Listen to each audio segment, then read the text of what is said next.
What is going on, everyone? We got a pretty great show coming on. Apologies for the late, I would say a couple days late. A couple other people have been doing their thing probably earlier in the week. Believe it or not, we are not doing this full time. We're doing this pretty much out of the kindness of our hearts, just like so many others. But I wanted to get back, thank everyone that's been supporting, in addition to just try to be able to put out the best content I can. This week's show, we're going to be talking about week 2, touch on some week 1 stuff. If you're really curious about some week 1 breakdown, Reed Johnson of the Marcast did a great job breaking it down with Andy Murray. But we're going to do our week 2 preview, and as always, we're going to do some quarterback rankings. I love that. To start it off, appreciate once again, guys, everyone subscribing. Let's recap week 1 a little bit. Obviously, 4 great games starting the UFL season.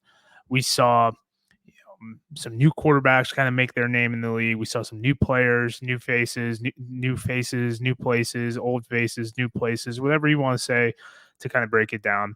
But starting it off, we had Birmingham taking on Arlington. I predicted Birmingham to win. I went 2-2 this week. As you saw, the USFL conference went 2-0 versus XFL teams, real XFL teams. Not talking about like Houston Gamble next, but we have McCarron out there, first pro start, looking pretty decent. Going out there, getting in sync with his tight ends. Deon Kane coming out. Defense looked tough despite the loss of DeMarcus Gates not playing. We saw Arlington kind of stagnating and whatnot. That could be the recipe for the whole year for Arlington. Are they going to be able to put enough points on the board? Defense gave him a shot. Really couldn't capitalize on the second half.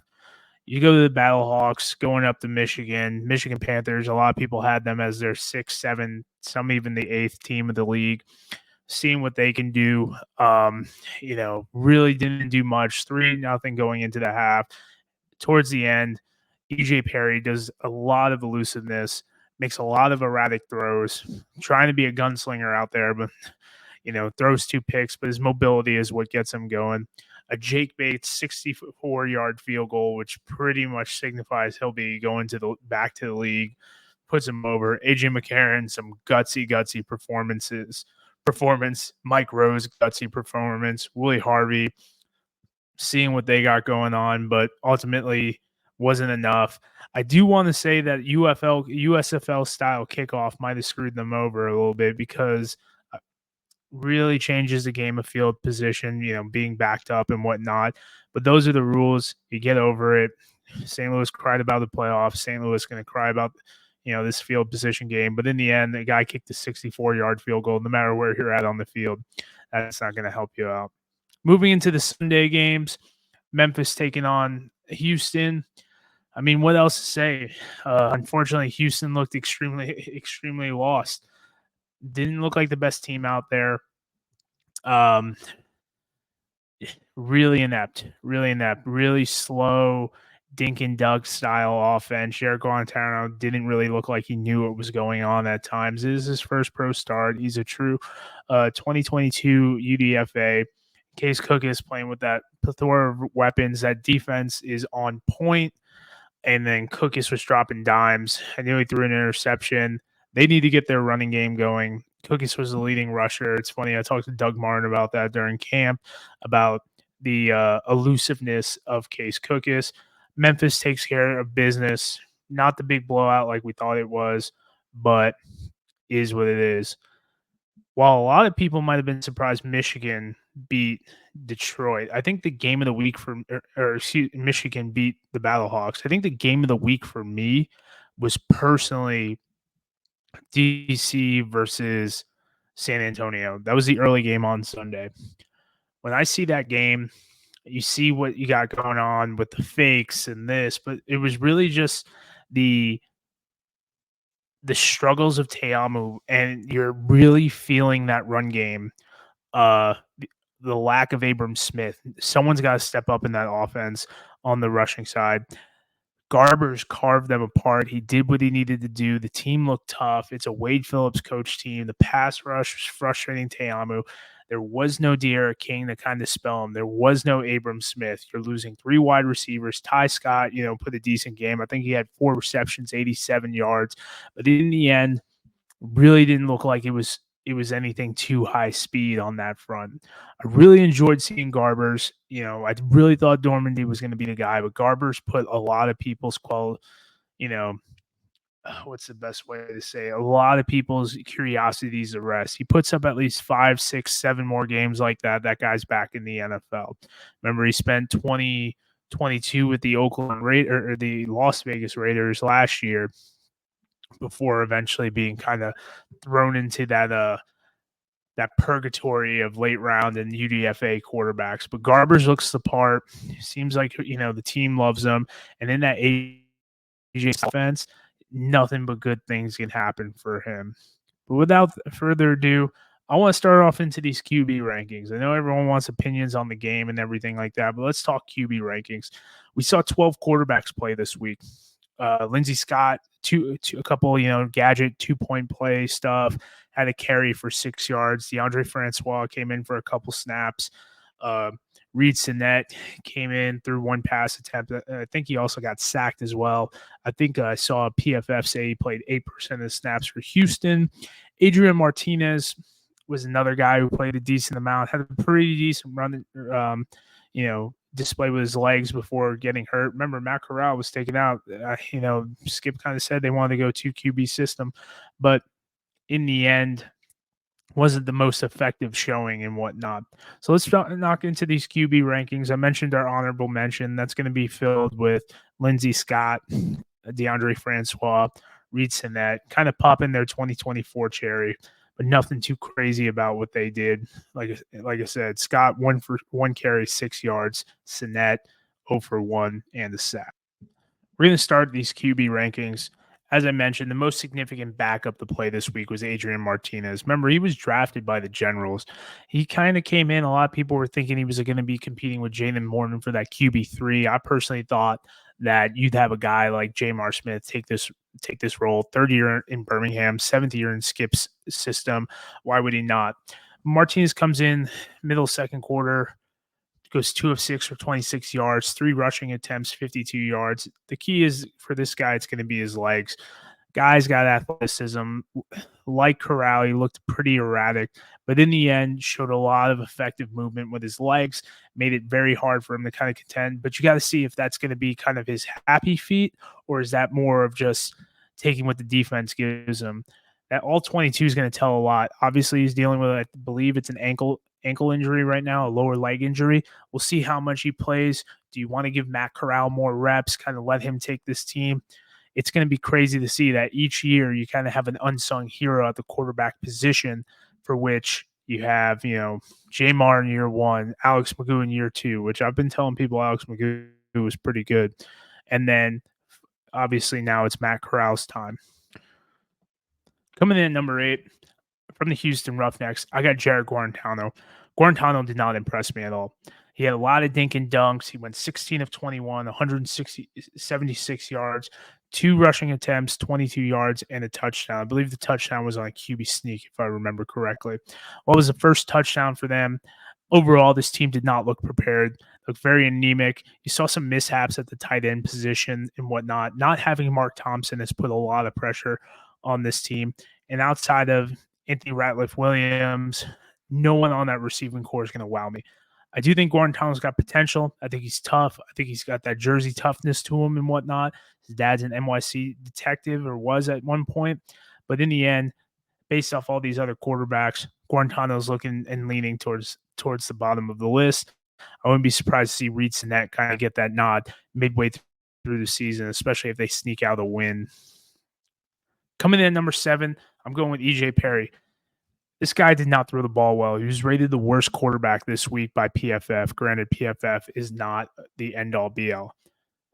Perry's skill is always going to come with his elusiveness. Even on his great pass to Devin Ross that went for 41 yards, that could have easily been an interception. A lot of threading the needle, as you saw with some silly picks and whatnot. Mike Rose should have had a pick, I believe, on that first drive and taken that to the house. Perry's got a lot of good things going for him. His legs are especially it. But with Trey Quinn as your only number one receiver, in my opinion, and Devin Ross looking like number 2 right now, I really think they need to get Devin Gray a little bit more involved and really utilize Cole Hikatini, which they did towards the end of the game, and really maximize the tight end position like they did last year.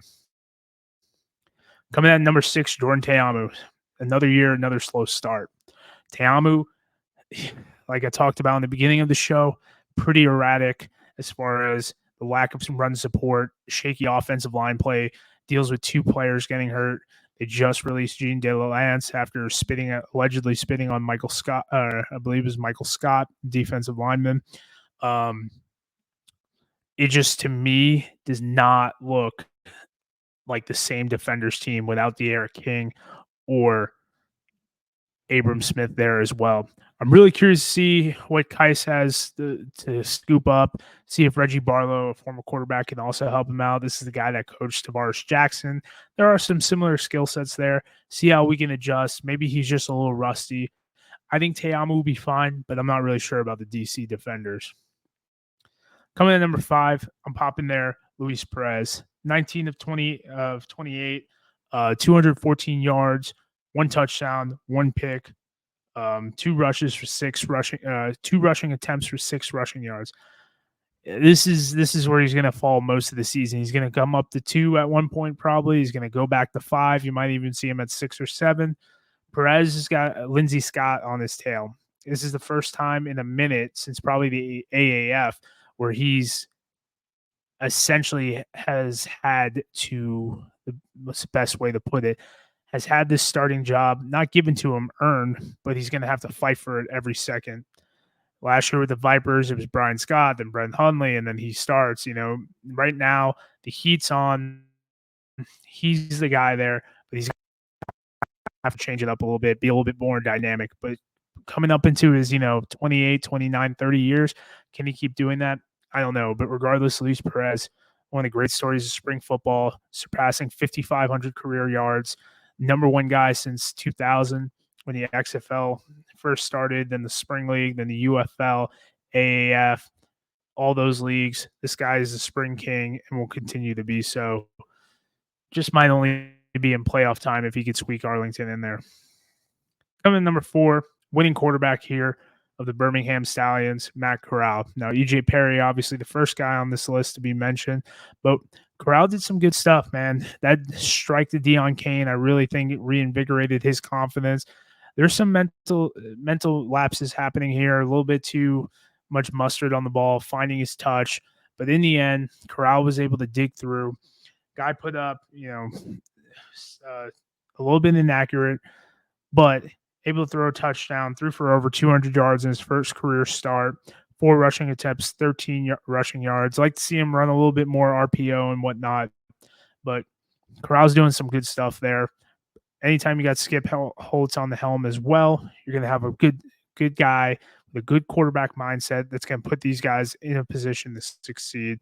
Wouldn't be surprised to see Corral shoot up one or 2 more rankings here. Coming in at number 3, Case Cookus from the Memphis Showboats. Cookus was the leading rusher as well.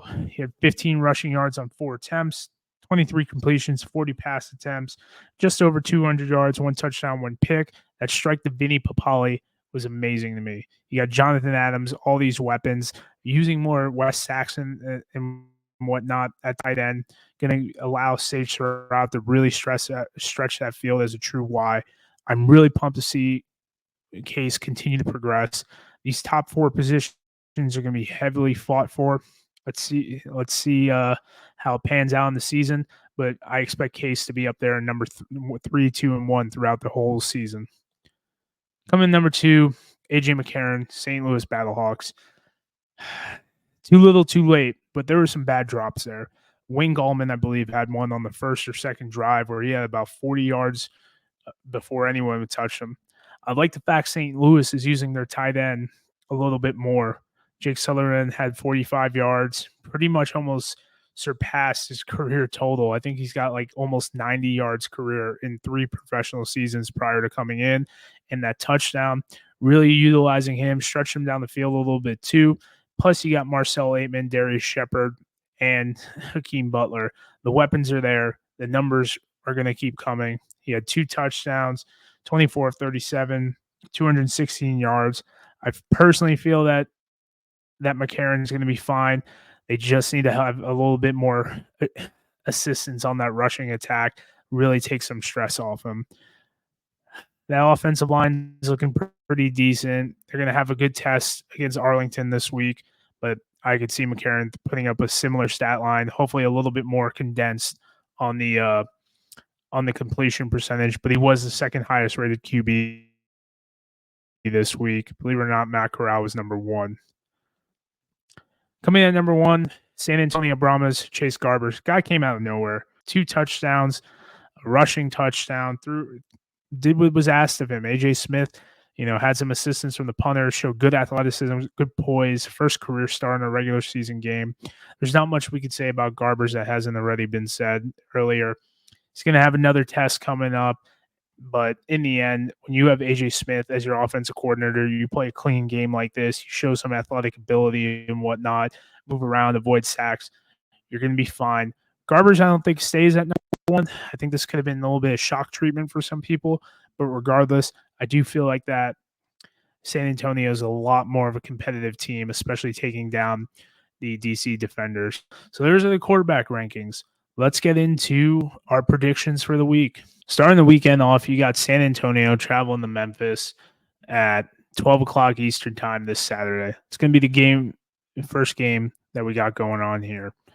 I personally think I got to give Memphis the nod here. While San Antonio 100% impressed a lot of people and drew a lot of positive reviews, for lack of a better term, I do personally feel that the experience of the Memphis Showboats with their running game, which was not very effective whatsoever, that receiving core and everything in between, plus some studs on defense, looks pretty good to me. Now, Memphis, I believe, will be out without Vontae Diggs, but you're also looking at for San Antonio, 1, 2, 3, 4, 5 players out already, and Memphis looking pretty healthy as well. A lot of these transactions could be coming through, as this is getting put on air. That so be it. But in this quarterback-driven league with pretty decent offensive line play, and a guy like Derek Kelly and San Antonio out, I'm going to go with Memphis. I think the score is going to be pretty close. I think it's going to be around that 27 to 23, 24 Memphis win. So that's another USFL win for people.